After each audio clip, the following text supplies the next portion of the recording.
Welcome sa Landas ng Pag-asa.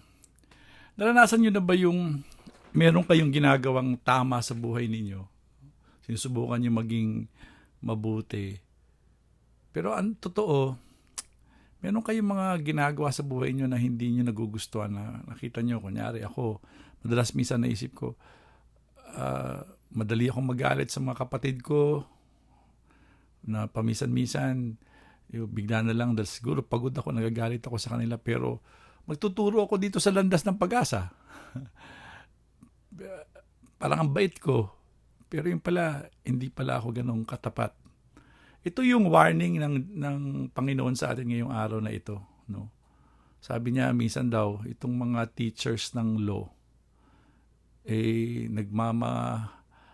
nagmamagaling, nagkukunwaring mabuti, pero hindi nila ginagawa talaga yung dapat nilang gawin. Nakakatakot Ang sabi ni Jesus, kawawa kayo mga teachers ng law at mga Pharisees, mga plastic.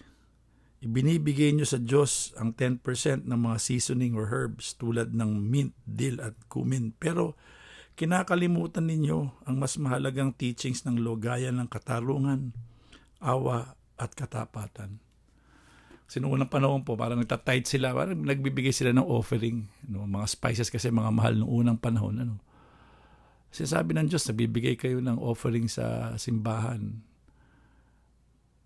para mabuti kayo, pero pakitang tao lang pala, plastic. Kasi hindi kayo matapat, hindi kayo nagpapakita ng awa sa mga nangangailangan ng awa. Sakit, di ba? Minsan ganoon din tayo.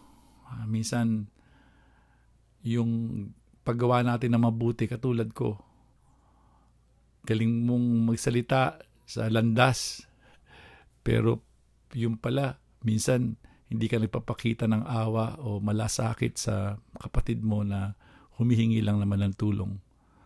Siguro dapat natin pagnilayan yan, kasi dapat ang mas mahalaga, gawin natin yung mga bagay na magpapakita ng pagmamahal natin sa kapwa. Hindi dapat tayo pakitang tao lamang. Dapat talagang sundin natin si Jesus. Kasi si Jesus tapat sa atin. Minahal niya tayo, pinatawad niya tayo.